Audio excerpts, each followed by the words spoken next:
berbicara soal pendidikan tentu ada banyak faktor yang ada di dalamnya. Ketika kita berbicara soal sekolah, itu pasti juga banyak warga. Kita tidak akan bisa lepas dari satu sosok yang namanya itu guru. 2016 saya dari Medan untuk pertama kalinya masuk di Semarang, ya, ke SMK Santo Fransiskus. Saya ditemui oleh satu sosok yang merupakan salah satu idola saya juga di bidang pendidikan. Beliau sekarang sudah hadir bersama kita di sini, teman-teman Asisi, ya, Pak Yo, ya. Apa kabar Pak Yo? Ya, luar biasa Pak Gilang. Luar biasa ya. Terima kasih. Nggih. Pak Yo kok tertarik jadi guru? Kenapa enggak jadi polisi? Kenapa enggak jadi apa ya, dari segi fisik kan Pak Yo kan keker bagus gitu loh. Ora jadi model kayak gitu loh Pak. Mungkin bisa cerita Pak Yo. Oh ya. Ya, baik, terima kasih Pak Gilang. Terima kasih untuk saya diundang ke pertemuannya Pak Gilang ini. Nah, saya sendiri sebenarnya juga saya kebetulan berasal dari keluarga yang sangat sederhana. Bapak saya itu bekerja di Sipil Auri. Nah, pada awalnya memang saya itu nggak kepingin jadi guru. Tapi dalam perjalanan memang pada akhirnya itu saya harus memutuskan karena situasi ekonomi yang tidak mendukung. Setelah lulus SMA sebenarnya saya kan diterima juga di UGM, meskipun pada awalnya orang tua dan keluarga itu mendorong jadi guru baik ya, karena bapak saya itu meskipun bekerja di Sipil Auri tapi tidak ada yang didukung anak-anaknya untuk masuk tentara atau mungkin angkatan. Karena apa? Karena kalau untuk golongan kita itu kan paling ya nanti kalau jadi tentara ya golongan ya dengan pangkat yang rendah lah kan. Sehingga disarankan anak-anaknya jadi guru aja. Meskipun gajinya ya mungkin tidak seberapa, tetapi dalam kehidupan sehari-hari mungkin damai, tenang. Itu arahnya Bapak. Dari keluarga, Pak Yo maaf berapa bersaudara? Saya 4 bersaudara. 4 bersaudara. Yang jadi guru? 3. Kakak saya pertama laki-laki SPG, kakak saya kedua perempuan SPG, lalu saya sendiri sebenarnya dari SMA. Nah, SMA, setelah lulus SMA yaitu tadi saya matur Bapak, Pak saya tak mendaftar tentara ya, tapi ternyata Bapak tidak mengizinkan. Lalu disarankan kuliah aja. Ya. Sama saya dulu juga Pak Yo mau daftar tentara, cuman karena seragamnya nggak ada yang cukup, jadi ya wes lah aku jadi guru. Oke, kembali lagi Pak Yo. Terus habis itu lulus SMA. Nyun sewu tahun berapa itu Pak Yo? Saya lulus SMA tahun 87 Pak. 87. Terus langsung masuk ke? Ya, waktu itu memang istilahnya si penmaru ya. Saya orang desa, ada kebanggaan tersendiri ketika saya lulus SMA itu bisa lolos si penmaru. Saya diterima di UGM, tapi orang tua suruh mendaftar di Sanata Dharma D3 Matematika yang waktu itu program ikatan dinas. Akhirnya saya daftar dua-duanya.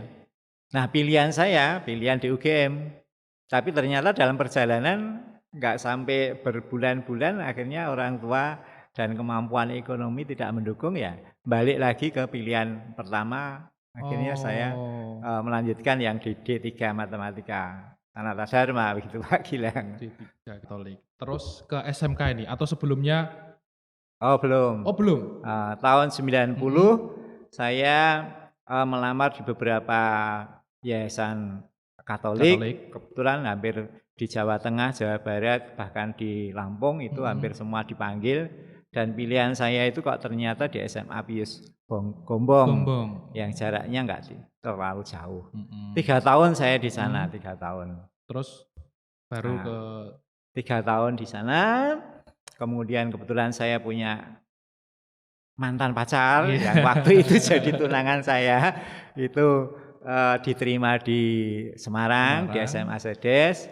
Lalu ada informasi kalau jadi guru itu nanti boleh menikah setelah 2 tahun. Lalu saya menunggu 2 tahun, aduh gimana ya.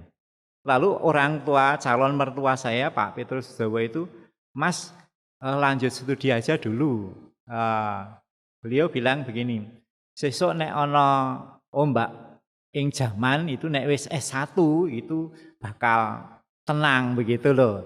Ya akhirnya saya termotivasi saran orang tua, mertua saya, akhirnya saya dari Gombong lalu transfer di S1 di IKIP Sanata Dharma sambil mengajar di SMA Mandala Bakti Condong Catur itu. Di Semarang pertama kali di? Ya, saya sebenarnya melamar di hampir semua yayasan sekolah-sekolah swasta di Semarang, termasuk Pangudi Luhur, Karangturi, Teresian, Anusaputra, Masjirini. Nah, ya puji Tuhan semuanya ya karena mungkin Tuhan memberikan melihat usaha saya yang begitu keras, akhirnya bisa dipanggil semuanya dan pilihan saya jatuh ke Masjirini. Gitu pertama kali saya di SMP Maria Goretti. 98 saya ditawari nyambi di SMK ini. Waktu itu namanya SMIK ya. SMIK SMIK Santo Fransiskus gitu. Tahun 98. Itu posisinya SMIK itu sudah di sini. Sudah Jalan Walter Mongin Sidi ya. Di Walter Mongin Sidi. Waktu itu memang jurusannya ada 2. SMIK itu Sekolah Menengah Industri Kerajinan. Jurusannya Kriya Kayu sama Kriya Tekstil. Dan waktu pertama kali 98 di sini itu waduh jalan di depan itu masih susah. Jadi transportasi anak-anak dari Pedurungan sampai sini itu kadang-kadang jalan. Sehingga ya saya melihat waduh ini memang sekolah yang harus berjuang untuk eksis itu waktu itu. Tahun berapa itu Pak? 98 itu ya. Terus menetapnya di sini Pak Yo, ibaratnya resminya? Ya, tahun 2000 itu SMP Santa Ana yang ada di daerah Ronggowarsito sana itu ditutup. Lalu yayasan itu menata formasi guru. Lalu karena saya ijazahnya matematika, saya mengajar fisika. Lalu supaya pas dengan jurusan saya dimutasi di sini tahun 2000. Sehingga tahun 2000 itu saya full di SMK Santo Fransiskus atau SMIK Santo Fransiskus.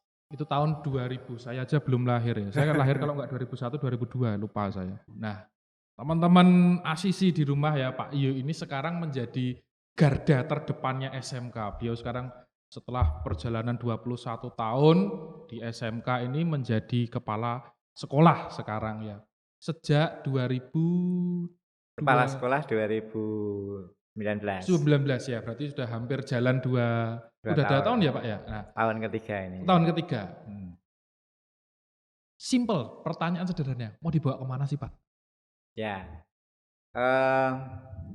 mungkin sedikit Pak Gilang kilas balik ya. Saya mulai tahun 2000 itu memang saya dipercaya menjadi Wakahumas sampai 2003. 2003 itu menjadi Wakakur. Nah, ketika menjadi Wakakur itu sebenarnya ya secara pribadi saya itu orangnya bukan pinter, saya sebenarnya itu enggak pinter. Cuman saya punya strategi. Strategi begini.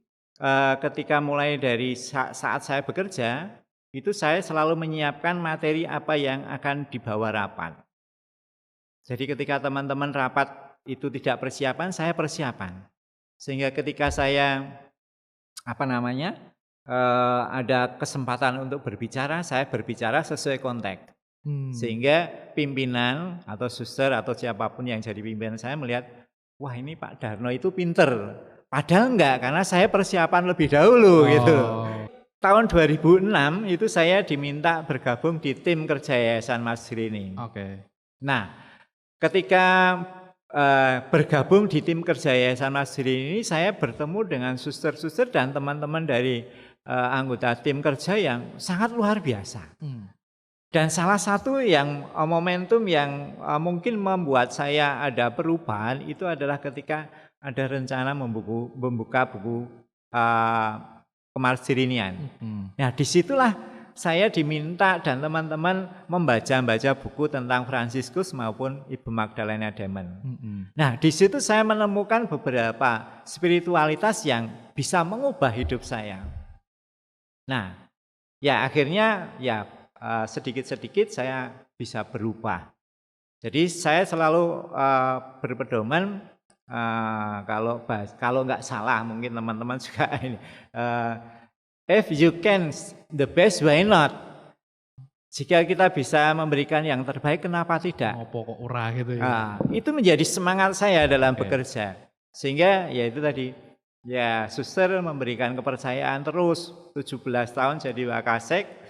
Akhirnya. Oh ya, saya pernah dengar cerita ini Pak Yo itu jadi teman-teman kalau belum tahu Wakakur itu adalah wakil kepala sekolah bidang kurikulum itu menghandle bagian apa ya Pak ya? Kalau kurikulum itu? Ya kurikulum itu ya tentang pembelajaran, baik itu menyiapkan kurikulumnya, juga tentang jadwal-jadwalnya, juga kegiatan-kegiatan. Repot, pokoknya repot. Termasuk kegiatan intra maupun ekstra itu harus ada dalam rangka saya. 17 tahun. Ya. Monggo, terus gimana Pak? Ya, baru setelah ada pergantian suster tahun 2019, itu saya mungkin suster juga melihat kalau kamu hanya di Wakakur kok kayaknya enggak berkembang kamu. Dan semuanya serba ya mungkin rencana Tuhan. Saya tidak tahu rahasia Tuhan. Saya tidak berpikir mau akan jadi kepala sekolah. Tapi ketika mau selesai kok tiba-tiba dari yayasan kok saya diminta untuk menggantikan estafet kepemimpinan di sini. Nah, mulai dari situlah saya berpikir sebenarnya sekolah ini punya potensi. Ketika saya jadi Wakasek, karena saya mengikuti kebijakan suster ya saya ngalir saja. Tapi ketika saya menjadi estafet untuk kepemimpinan, saya harus mengubah. Dan saya melihat sebenarnya sekolah ini sangat potensi gitu loh. Baik dari sisi tenaga kependidikan, guru, karyawan, sumber daya yang ada di sekolah ini sangat terbuka untuk berkembang. Sekarang regulasi pemerintah itu sangat terbuka, bahwa apalagi regulasi Mas Menteri Merdeka Belajar, itu yang saya tangkap ya sekolah nggak usah taat dengan administrasi yang mempersulit, tapi bagaimana menggali, mengoptimalkan potensi yang ada di sekolah. Nah itu peluang yang saya bayangkan sekolah ini bisa maju. Maka yang pertama yang saya garap adalah bagaimana teman-teman punya persepsi yang sama, lalu ada peningkatan kompetensi. Nah, salah satu yang saya programkan adalah studi lanjut. Dan bagi saya itu adalah sesuatu yang sangat penting. Kenapa? Ya sekarang nyuwun sewu, guru TK saja sarjana. Kita yang di SMA atau SMK masih S1. Ya apa bedanya nyuwun sewu ya dengan guru TK SD. Nah, maka ketika kita punya nilai lebih, nah itu akan mendongkrak nilai jual kita, daya jual kita. Nah sekarang kalau untuk anaknya sendiri, untuk teman-teman siswa, itu mungkin sekarang masa PJJ gitu ya Pak, ada kendala. Seandainya nanti sudah ada regulasi untuk ya tatap muka seperti biasanya gitu, apakah ada program yang lain kalau dari Pak Yo mungkin, atau anak juga ikut dilibatkan di unit produksi biar ngerti ya itu? Pertanyaan yang bagus Pak Gilang. Mungkin juga perlu saya sampaikan, kita saat ini memang masa PJJ, ya kita merintis usaha-usaha itu sementara masih kita tangani dengan teman-teman ya.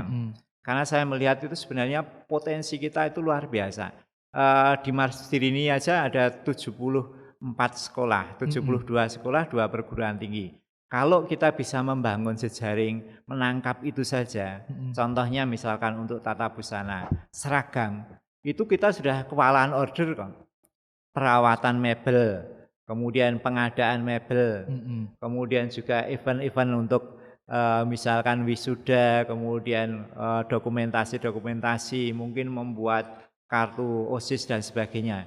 Itu nanti ke depan, kalau teman-teman kita sudah siap semuanya, Nah, kita punya nggarap sekolah-sekolah Masjid ini aja sudah sangat luar biasa.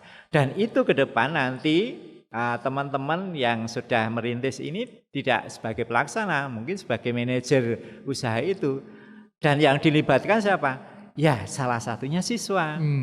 Siswa bahkan mungkin orang tua, bahkan mungkin bisa menarik tenaga kerja dari luar, memberi peluang kerja dari teman-teman yang lain. Itu yang kita bayangkan ke depan seperti itu. Jadi sekolah ini benar-benar menunjukkan bahwa ini sekolah SMK. Gitu. Eksis memang dengan jurusan yang ada gitu ya Pak. Oke, terakhir Pak Yu, pesan untuk teman-teman asisi di rumah di masa pandemi ini khususnya deh, ya apa Pak Yu? Ya, saya kira untuk teman-teman asisi yang ada di rumah, saya kira masa PJJ itu sebenarnya kalau saya melihat itu menjadi peluang untuk teman-teman. Karena waktu sekolah kan terbatas, waktu yang di rumah itu banyak yang ada waktu yang longgar. Nah ini kan sebenarnya kalau mau memanfaatkan waktu sesuai dengan ya kegemarannya lah, hobinya lah, baik itu untuk meningkatkan kompetensi atau keterampilannya, itu sangat bagus itu. Jadi saya berharap teman-teman asisi ya meskipun ini PJJ ya tidak hanya sekedar ya setelah belajar tapi terus bermain enggak, tapi kembangkan potensi yang ada pada diri kalian masing-masing gitu loh, sesuai dengan minatnya itu. Iya. Oke Pak Yu, terima kasih sharingnya hari ini ya. Semoga kita semua tetap ya bisa dikatakan solid, karena biar bagaimanapun juga sekolah ini bukan miliknya guru tok, bukan miliknya kepala sekolah tok, tapi juga miliknya siswa, ya miliknya orang tua, miliknya teman-teman alumni gitu ya. Jadi piye carane yuk sama-sama kita membangun alma mater tercinta kita ini.